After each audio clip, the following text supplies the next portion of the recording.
अर्थ आर्थिक विकास, काम इच्छा पूर्ति, मोक्षान चरम मुक्ति, चय तथा सह साथ, उपायान उपायों के द्वारा, यथारूप, मुने हे मुनि, नाना अनेक, आख्यान ऐतिहासिक कथाओं के पाठ द्वारा, इतिहासेषु इतिहासों में, वर्णयाम आस वर्णन किया, तत्वविद सत्य के ज्ञाता। तत्पश्चात उन्होंने इतिहास से उदाहरण देते हुए विभिन्न आश्रमों तथा वर्णों के वृत्तिपर कार्यों का वर्णन किया, क्योंकि वे उस सत्य से अच्छी प्रकार परिचित थे।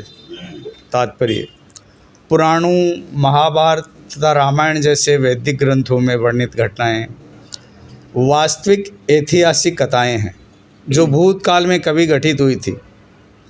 यद्यपि वे किसी तिथि क्रमानुसार नहीं हैं, ऐसे ऐतिहासिक तथ्य बिना किसी तिथि क्रम के ही सामान्य जनों के लिए शिक्षाप्रद होने के कारण संकलित किए गए थे।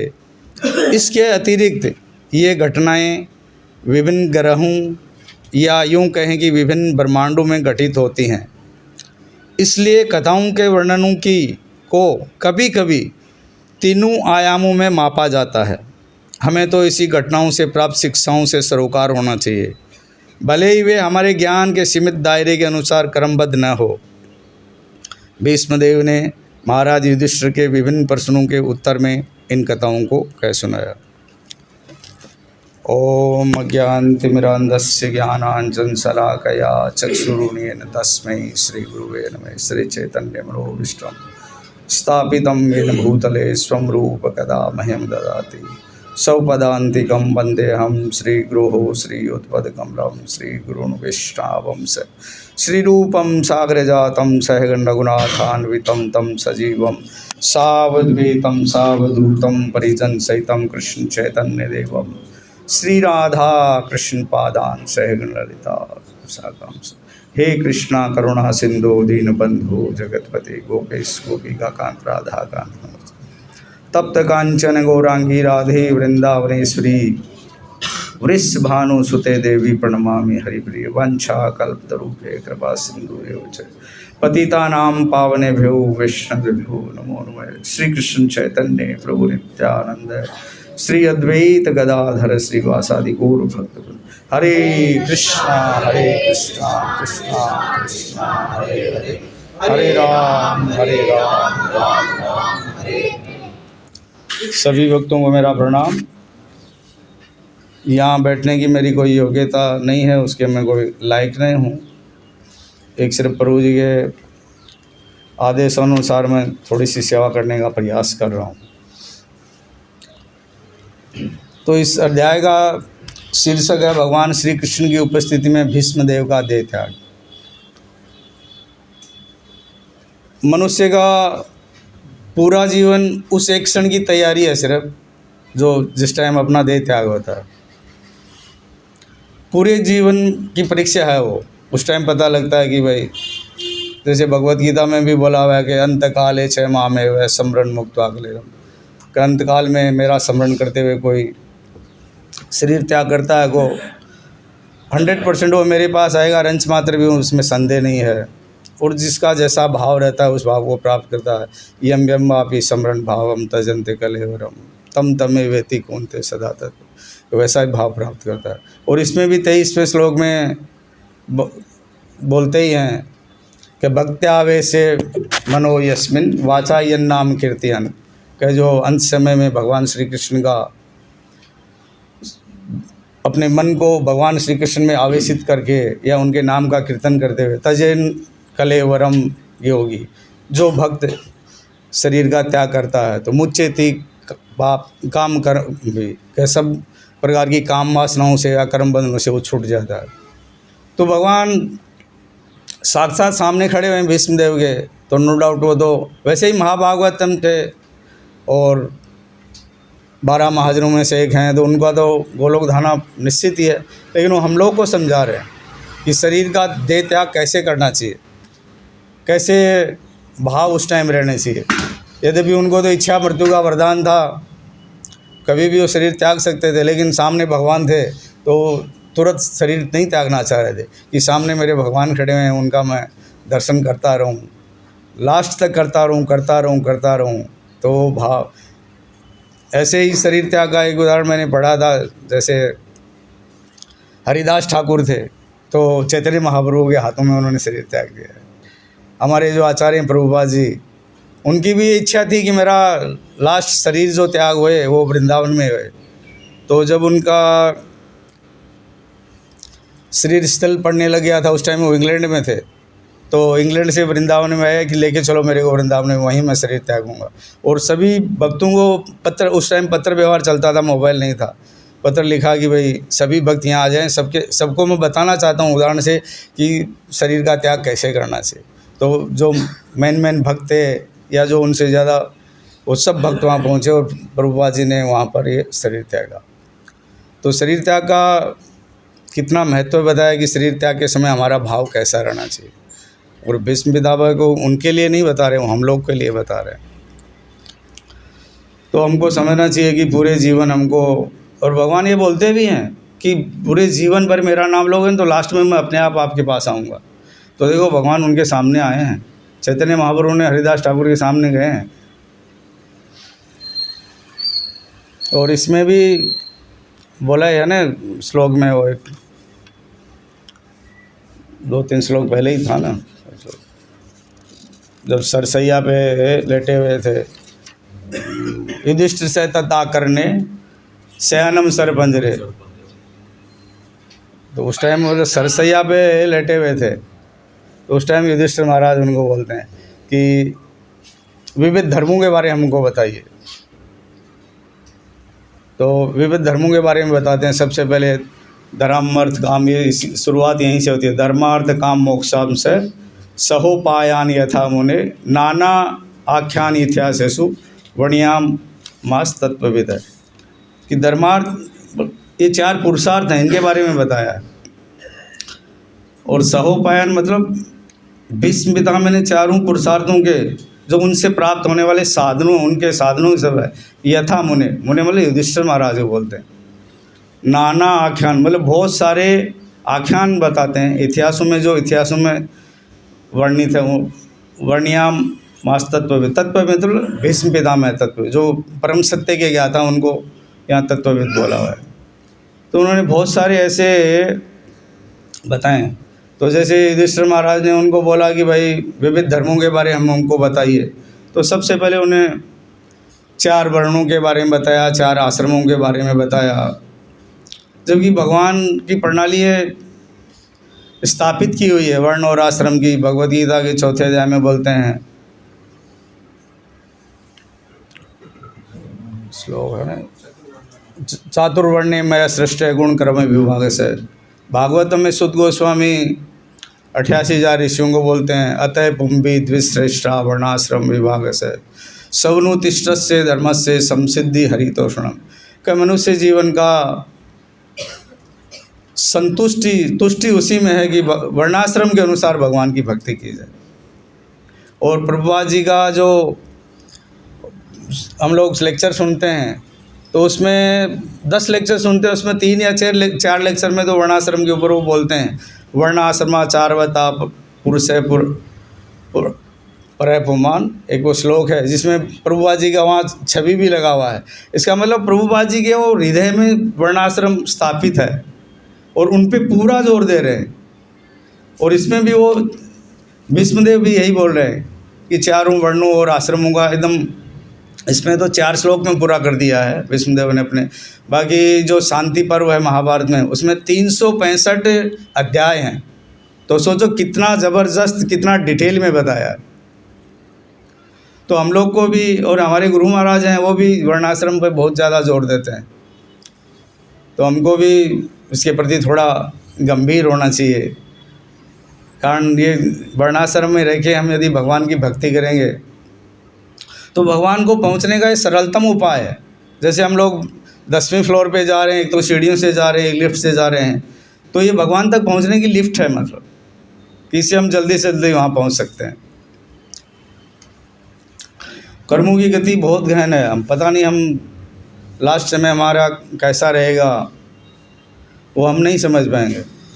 वर्णाश्रम के हिसाब से, ग्रंथों के हिसाब से हम हमारे मन चित्त में यदि भगवान का ध्यान लगा के रखेंगे तो 100% हम लोग जैसे भीष्मदेव जैसी तो हम गति नहीं प्राप्त कर पाएंगे, कारण वो तो एक महाभागवत थे, 12 महाजनों में से एक हैं, उनका तो हमको टक्कर नहीं कर सकते।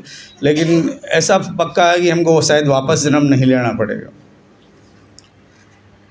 इसीलिए ये भागवतम की और की ये जो भौतिक जो हमारी तकलीफ़ें हैं या आध्यात्मिक तकलीफ़ें हैं, सबका ये भागवतम ही उपाय है। इसलिए एक श्लोक है ना भागवतम में,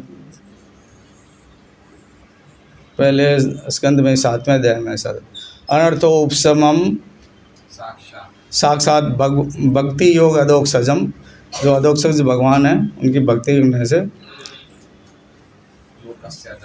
लोकस्य अजानतो विद्वाम चक्रे सात्वता सहिता, के व्यासदेव जी तो सब कुछ जानते थे, लेकिन ये औषधि के रूप में हमको ये प्रदान किया कि भले हमारे जो अनर्थ हैं, जिनको हम अनर्थ समझते हैं, जो ये आध्यात्मिक तकलीफ हो भले भौतिक तकलीफ, उनसे बाहर निकलने का यही एक रास्ता है भागवतम।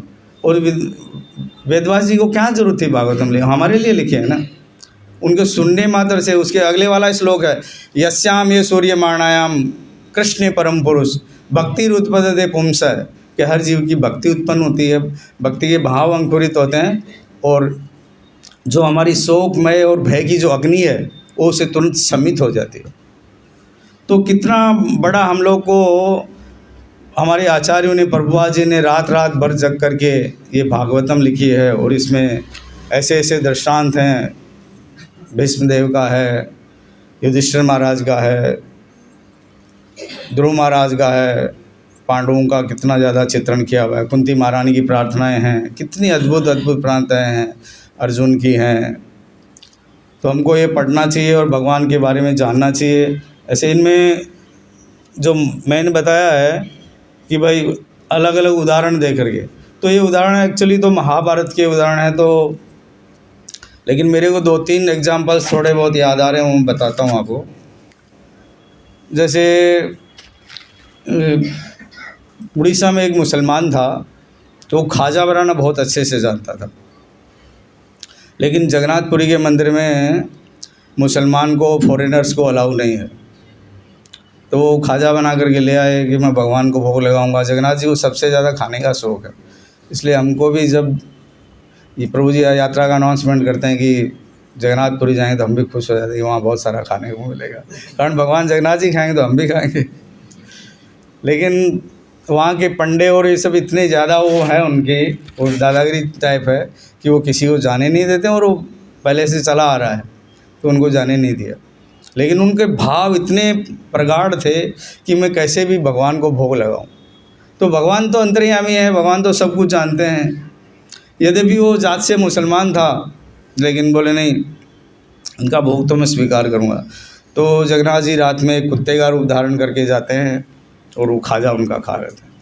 तो लोगों ने देखा कि ये, और जब भागते भागते वापस मंदिर जाते हैं तो देखते हैं कि ये कुत्ता मंदिर में कैसे जा रहा है। तो सब पीछे पीछे जाते हैं, लेकिन वो मंदिर में अंदर चले जाते हैं। फिर जब सभा मंडप खोला जाता है, मंडप भगवान का, तो उसमें देखते हैं कि भगवान जगन्नाथ जी विराजमान है और खाजा लगे हुए हैं। तो ये बातों पे हम लोग को भरोसा नहीं होता है, लेकिन वो वास्तव में बात है, ये शास्त्रों में लिखा हुआ है। वैसे ही लिखा हुआ है, जैसे नारद जी का उदाहरण से हम समझ सकते हैं कि नारद जी एक दासी के पुत्र थे। नारद जी एक दासी के पुत्र थे। ये पहले स्कंद में 7वें अध्याय में लिखा हुआ है। लेकिन 7वें स्कंद में हम पढ़ते हैं तो 7वें स्कंद में बोलते हैं कि नारद जी पिछले जन्म में एक दासी के पुत्र थे। तो हमको जल्दी से भरोसा नहीं होता। दासी के पुत्र थे, दासी के पुत्र नहीं, वो एक गंधर्व थे, उनका नाम उपब्रहण ऐसा एक नाम है। तो हमको कि पहले तो बताया गया है कि वो एक दासी के पुत्र थे, और अभी आप बोल रहे हैं कि ये गंधर्व थे। तो हमको भरोसा नहीं होता, लेकिन हमको शास्त्रों पे भरोसा मानना पड़े, शास्त्रों पे भरोसा करना पड़े। तो यही एग्जाम्पल्स हैं जिनसे हम समझ सकते हैं कि शास्त्रों में जो भी कुछ लिखा हुआ है वो एकदम सही लिखा हुआ है। ये सामान्य हमारी जो पुस्तकें हैं ना, उनमें कुछ भी लिखा हुआ तो उसको वो तो ज़ीरो है। मतलब जैसे वो नहीं, हम कई बार लेक्चर में प्रभु जी ने भी 2-3 बार बताया हमको कि वो वैज्ञानिक था, उसको नदी पार करनी थी, तो एक नाव में बैठ के जाते हैं, तो नाव में बैठ जाते हैं, अपनी रेट वगैरह फाइनल कर लेते हैं कि भाई मेरे को मायापुर मंदिर जाना, उतार दीजिए उधर। तो थोड़ी देर में चलते हैं तो मछली वहाँ से निकलती है, तो नाविक से पूछते हैं क्या तुम इसके बारे में जानते हो? नाविक बोलता मेरे को इससे क्या लेना देना है, मैं मेरी नाव चलाता हूँ, दिन भर मछलियाँ घूमती हैं, मैं किसका ध्यान रखूँ, मेरे को कोई जानकारी नहीं है। तो बोला तूने क्या ये विज्ञान नहीं पढ़ा, जलचर के बारे में कुछ नहीं पढ़ा? नहीं बोलो मैंने तो नहीं पढ़ा। तो बोले तेरा तो 25% जीवन बर्बाद है, तूने जलचर के बारे में नहीं जाना। थोड़ी देर और आगे चलते हैं तो वनस्पति वगैरह उनको दिखती है, तो बोलता है क्या तुम जानते हो इनके बारे में? नहीं बोलो मेरे को इनसे क्या लेना देना है, बोलो मैं तो मेरी नाव चलाता हूँ, मेरी रोजी रोटी करता हूँ, बच्चों का पेट पाल रहा हूँ, मेरे को इससे क्या लेना देना। नहीं बोलो तेरा वनस्पति विज्ञान तूने नहीं पढ़ा तो 50% जीवन तेरा बर्बाद हो गया। थोड़ी देर और आगे चलते हैं तो पेड़ पौधे वो सब दिखाई देने लग जाते हैं। तो बोले तुम जानता है ये वृक्ष कौन सा है, ताड़ का है कि इमली का है कि नारियल का है कि? नहीं बोलो इससे मेरे को क्या लेना देना है, बोलो नहीं। बोलो तेरा तो फिर तो 75% जीवन बर्बाद हो गया।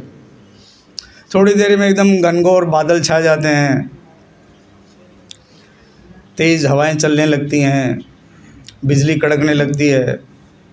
तो फिर वो नाविक बोलता है कि देखिए किनारा नज़दीक आ गया है और मेरे को लगता है कि बहुत तेज़ बरसात आने वाली है और मेरी नाव एकदम छोटी सी है और कमज़ोर नाव है, हो सकता है इसमें पानी भर जाए तो हम डूब जाएंगे, तो इससे अच्छा है कि आप छलांग लगा करके कूद के पानी में और फिर तैर करके चले जाइए।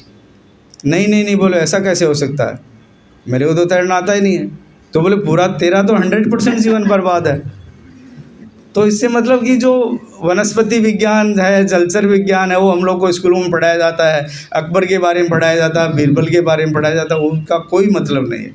ये जो भागवतम है, रामायण है, गीता है, इनके जो दृष्टांत है ना, वही फाइनल, इसी को इतिहास बोलते हैं। इतिहास का मतलब ही है रामायण, महाभारत, भागवतम, गीता, इन्हीं का नाम इतिहास है। जो इतिहास में हमको अकबर और बीरबल के बारे में पढ़ाया जाता है वो तो जीरो है, और तो कभी भी आएगा तो बदल जाएगा। अभी मोदी के राममय हो रखा है तो वो बदलने की प्रयास कर रहा हो, बदल भी देगा शायद, तो उनका इतिहास जीरो हो जाएगा। लेकिन इनको कोई किसी की ताकत नहीं बदलने की। ये गीता भागवतम करोड़ों वर्षों से चले आ रहा है, एवं प्राप्तम, ये परंपरा से चले आ रहे हैं, ज्ञान है, और ये रहेंगे, ऐसे कैसे रहेंगे।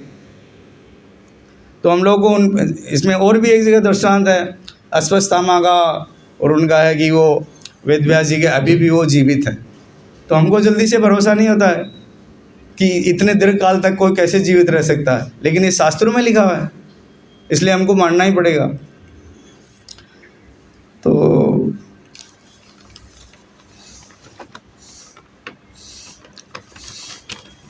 शास्त्रों का ये उदाहरण देते हुए उनने चारों पुरुषार्थों के बारे में बताया, वर्ण और आश्रम के बारे में बताया, राज धर्म के बारे में बताया, दान धर्म के बारे में बताया, स्त्री धर्म के बारे में बताया, भागवत धर्म के बारे में बताया। बहुत सुंदर ही चित्रण किया है, और वो सब हम लोगों के लिए ही किया है कि हमको भी उनको ही फॉलो करना चाहिए। तात्पर्य पढ़ लेते हैं। पुराणों, महाभारत तथा रामायण जैसे वैदिक ग्रंथों में वर्णित घटनाएं ही वास्तविक ऐतिहासिक घटनाएं। लिखा है ना इसमें कि इसमें जो लिखा हुआ है महाभारत में और पुराणों में वही ऐतिहासिक घटनाएं हैं। बाकी हम लोगों ने जो हमारी जो सिलेबस की पुस्तकों में इतिहास पढ़ा उसका कोई मतलब नहीं है। जो भूतकाल में कभी घटित हुई थी, यद्यपि ये किसी तिथि कर्मानुसार नहीं है। जैसे ये इसमें ऐसा कोई तिथि हम लोगों को पता नहीं है कि भाई जो ये घटनाएं हुई कब हुई थी, लेकिन ये पक्का ही हुई थी, कारण इसमें लिखा हुआ है। और ऐसे ऐतिहासिक तथ्य बिना किसी तिथि क्रम के सामान्य जनों के शिक्षाप्रद होने के कारण संकलित किए गए हैं कि इससे हमको शिक्षा मिले, जिसे हम हमारे जीवन में उतार सकें। इसके अतिरिक्त ये घटनाएं विभिन्न ग्रहों या कहें कि विभिन्न ब्रह्मांडों में घटित होती हैं, इसलिए कथाओं के वर्णनों को कभी कभी तीनों आयामों में मापा जाता है। हमें तो ऐसी घटनाओं से प्राप्त शिक्षाओं से सरोकार नहीं होना चाहिए, भले ही वे हमारे ज्ञान के सीमित दायरे के अनुसार क्रमबद्ध न हो, कारण हम तो सीमित है, भगवान असीमित है, तो हम उनकी घटनाओं को नहीं जान पाएंगे। भीष्मदेव ने महाराज युधिष्ठिर के विभिन्न प्रश्नों के उत्तर इन कथाओं के माध्यम से कह सुनाए। एक और भी दृष्टांत मेरे को याद आता है, प्रभु जी बार बार बोलते हैं। एक लड़का और एक ब्राह्मण का दृष्टांत है कि वो लड़का और ब्राह्मण की बहुत अच्छे से सेवा करता है, तो उनसे वो प्रभावित होकर बोल देते हैं कि मेरी लड़की की शादी तेरे साथ करा दूंगा। तो उस टाइम भी बोलता है कि आप पैसे वाले आदमी हैं, इतने उच्च कुल के हैं, और मैं तो निम्न मनुष्य हूँ, ये संभव नहीं हो पाएगा। आप सोच समझ के विचार के बोल, नहीं बोले मैंने बोल दिया, वो बोल दिया। बोले तेरी बात का क्या भरोसा? बोले ये भगवान के सामने मैं बोल रहा हूँ। तो बोलो ठीक है। थोड़े दिन बाद में वो लड़का वहाँ पहुँच जाता, शादी के हिसाब से तैयार हो गया अपना तोरण मारने के लिए। तब तक उनका भाई उसको मना कर देता है कि नहीं, मेरी बहन की शादी मैं ऐसी जगह पे नहीं करूँगा। उनकी घरवाली बोल देती है कि नहीं, ये तो गरीब है, इसके पास झोंपड़ी का ठिकाना नहीं है, ये मेरी लड़की तो ज़िंदगी भर दुख पाएगी, तो मैं ऐसा तो नहीं करने दूँ। तो बोले नहीं, ये तो आपके पिताश्री ने मेरे को वादा किया है। बोले तेरे पास क्या सबूत है? बोले भगवान के सामने सबूत दिया। तो बोले बुलाओ भगवान को। तब फिर उसके मन में भी थोड़ा ऐसा हुआ कि भगवान आएंगे नहीं आएंगे, आएंगे नहीं है, लेकिन वो पक्का भक्त था, उसको ये था कि हाँ ज़रूर, हमारे मन में ज़रूर हो जाता कि यार ये तो टेढ़ा काम हो गया, वो भगवान आएंगे नहीं। लेकिन वो भगवान के पास जाते हैं कि भगवान आप साक्षी थे। तो बोलो ठीक है, कोई बात नहीं, तू चल, मैं चलता हूँ। बोले मेरे को कैसे पता? बोले तुम पीछे घूम के मत देखना, मैं पक्का आ रहा हूँ। तो बोले मेरे को कैसे पता लगे? बोले मेरी जो घुंघरू हैं उनकी झनकार से तेरे को पता लगेगा कि यहाँ पे आ रहा हूँ। तो वो अपना जाते रहा, वहाँ जा कर के खड़े हो जाते। तो बोलो कहाँ तेरे भगवान? तो भगवान आ जाते हैं, बोलते हैं हाँ मेरे सामने। बोलो वही भगवान साक्षी गोपाल, उनका नाम साक्षी गोपाल है। ये जगन्नाथपुरी में अपने गए थे भी, तो देख के आए थे ना साक्षी गोपाल, वो साक्षी गोपाल। तो भगवान की जो कथाएँ हैं ना, वो इतिहासों में वर्णित है और उनको हमको मानना ही पड़ेगा। तो ये 2-3 उदाहरण थे। बाकी मेरी जो सूक्ष्म बुद्धि है उसे मैंने बताया। अब थोड़ा बहुत प्रभु जी आपको सब बताएंगे डिटेल में। हरे कृष्ण।